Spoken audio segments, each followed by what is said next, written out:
মধ্যপ্রাচ্যের রাজনীতির দাবার বোর্ডে এক রাতে বদলে গেল সব হিসাব নিকাশ। মক্কায় বসে রচিত হলো নতুন ইতিহাস। তুরস্ক, পাকিস্তান আর সৌদি আরবের ত্রিদেশীয় সামরিক অক্ষ মক্কা চুক্তি। আর এই খবর পাওয়া মাত্রই ইরান থেকে এলো চরম হুঁশিয়ারি। কিন্তু কি আছে এই চুক্তিতে যা কাঁপিয়ে দিচ্ছে পুরো বিশ্ব রাজনীতি?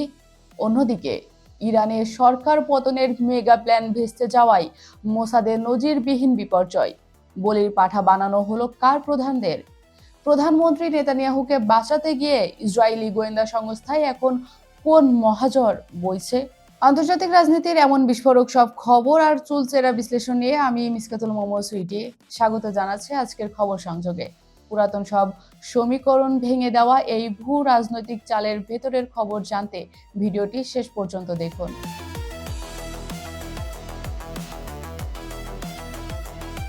মধ্যপ্রাচ্যের ভূ রাজনীতিতে এক বড় পরিবর্তনের ইঙ্গিত দিয়ে পাকিস্তান ও তুরস্কের মতো বিশ্বমানের সামরিক শক্তিধর দুই দেশের সঙ্গে ঐতিহাসিক প্রতিরক্ষা চুক্তিতে আবদ্ধ হয়েছে সৌদি আরব। শুক্রবার 7 আগস্ট সৌদি আরবের পবিত্র নগরীতে দেশটির ক্রাউন প্রিন্স মোহাম্মদ বিন সালমান, পাকিস্তানের প্রধানমন্ত্রী শেহবাজ শরীফ এবং তুরস্কের প্রেসিডেন্ট রিসেপ তাইয়েপ এরদোয়ানের উপস্থিতিতে এই ত্রিদেশীয় সামরিক সমঝোতা স্বাক্ষরিত হয়, যা মক্কা চুক্তি নামে অভিহিত হচ্ছে। এই চুক্তির প্রধান ভিত্তি হলো যৌথ প্রতিরক্ষা নীতি, অর্থাৎ চুক্তিভুক্ত তিন দেশের যে কোনো একটি যদি বাহ্যিক কোনো আগ্রাসনের শিকার হয় তবে তা তিন দেশের ওপরই হামলা হিসেবে গণ্য করা হবে এবং যৌথভাবে তার প্রতিরোধ গড়ে তোলা হবে। চুক্তিটিকে মধ্যপ্রাচ্যের নতুন এক আঞ্চলিক সামরিক অক্ষ গঠনে সৌদির বড় পদক্ষেপ হিসেবে দেখা হচ্ছে। তবে চুক্তি স্বাক্ষরের মাত্র কয়েক ঘন্টার মধ্যেই তীব্র প্রতিক্রিয়া জানিয়েছে আঞ্চলিক প্রতিবেশী দেশ ইরান। ইরানের পার্লামেন্টের জাতীয় নিরাপত্তা ও পররাষ্ট্রনীতি কমিশনের প্রভাবশালী সদস্য ইব্রাহিম রেজাই সামাজিক যোগাযোগ মাধ্যম এক্সে দেওয়া এক বার্তায় এই সামরিক জোটকে একটি সাধারণ কাগজের চুক্তি হিসেবে আখ্যায়িত করে সৌদিকে সতর্ক বার্তা দিয়েছেন। ইরানি এই আইন প্রণেতা সরাসরি বলেন, তুরস্ক বা পাকিস্তানের সঙ্গে এই ধরনের কাগজ কলমের চুক্তি রিয়াদকে প্রকৃত নিরাপত্তা নিশ্চিত করতে পারবে না। নিজের অবস্থান ব্যাখ্যা করতে গিয়ে তিনি যুক্তরাষ্ট্রের সাথে সৌদির দীর্ঘদিনের দ্বিপক্ষীয় সামরিক সম্পর্কের কথা স্মরণ করিয়ে দেন, যা তাদের পূর্ণ নিরাপত্তা দিতে ব্যর্থ হয়েছে। ইব্রাহিম রেজাইয়ের মতে, অন্যদের কাছে নিরাপত্তা ভিক্ষা না চেয়ে বরং নিজেদের মূল ভূ রাজনৈতিক নীতির মৌলিক সংস্কার আনাই সৌদি আরবের জন্য দীর্ঘমেয়াদী নিরাপত্তা নিশ্চিত করার একমাত্র পথ।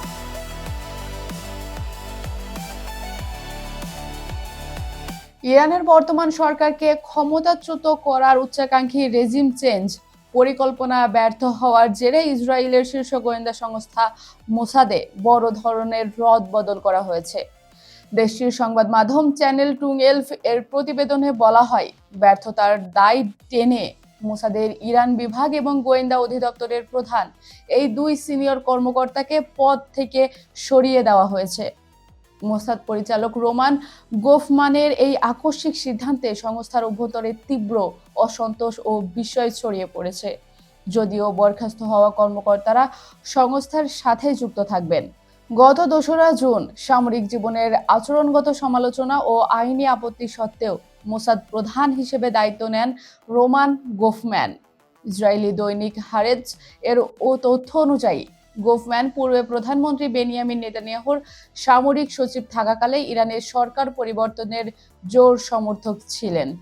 সূত্র দাবি করে, ব্যর্থ পরিকল্পনার সম্পূর্ণ দায় থেকে নেতানিয়াহুকে সুরক্ষা রাখতেই গোফম্যান তড়িঘড়ি করে এই দুই শীর্ষ কর্মকর্তাকে বলির পাঠা বানিয়েছেন। চলতি বছরের মার্চে দ্য নিউ ইয়র্ক টাইমস প্রকাশ করে যে সাবেক মোসাদ প্রধান ডেভিড বার্নিয়া নেতানিয়াহু ও মার্কিন কর্মকর্তাদের নিশ্চিত করেছিলেন কয়েকদিনের অভিযানেই ইরানি সরকারের পতন ঘটানো সম্ভব।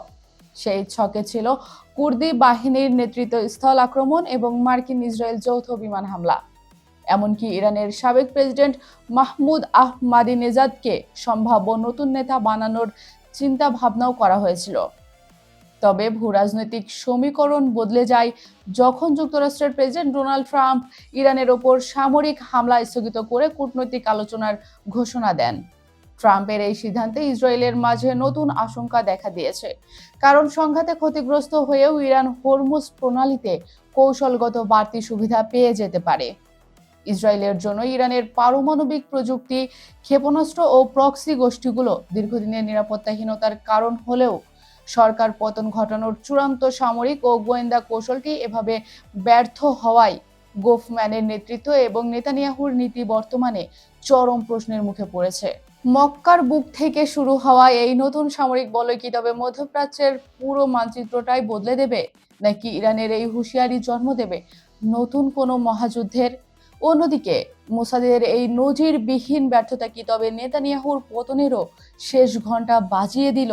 আপনার কি মনে হয়, মক্কা চুক্তি কি সত্যি মুসলিম বিশ্বের নতুন শক্তি হিসেবে আবির্ভূত হতে পারবে, নাকি এটি শুধুই কাগজের চুক্তি?